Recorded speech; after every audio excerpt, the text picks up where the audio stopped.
2012 সালে মুক্তিপ্রাপ্ত একটি মুভি এবং এই চলচ্চিত্রটি নিয়ে যিনি এক সময় একজন সফটওয়্যার ইঞ্জিনিয়ার ছিলেন, কিন্তু তার গরিব বন্ধুর চাকরিটা প্রবর্ত বিপ্লব এবং এখন একজন অত্যন্ত প্রভাবশালী গুন্ডা যে তার বোনের প্রতি খুবই অধিকার প্রায় এবং রক্ষার্থন যৌথ প্রবর্তন হিসাব কাজে করে।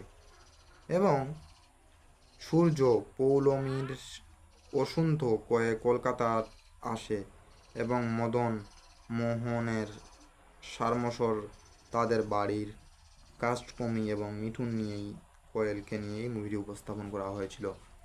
সো গাইজ, এই মুভিটি 2012 সালের একটি মুক্তিপ্রাপ্ত মুভি এবং এই মুভিটিতে পরিচালক ছিলেন রবিন কিনাগি এবং জিৎ অভিনয় করেছিলেন এবং সায়ন্তিক ব্যানার্জি, মুকুল দেব, আশিস বিদ্যার্ষী তিনারা অভিনয় করেছিলেন। মুক্তির তারিখ ছিল 13 জুলাই 2012।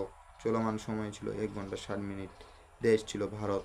অবশ্যই গাইজ, ভিডিওটি ভালো লাগলে চ্যানেল লাইক এবং সাবস্ক্রাইব করতে ভুলবেন না, কেননা এই গল্পটি আমি আপনাদের মাঝে রিভিউ এবং এক্সপ্লেন করলাম। অবশ্যই পরে নিউ ভিডিওতে দেখা হবে। ভালো থাকবেন, সুস্থ থাকবেন, প্রত্যেকে অনেক অনেক অনেক ধন্যবাদ।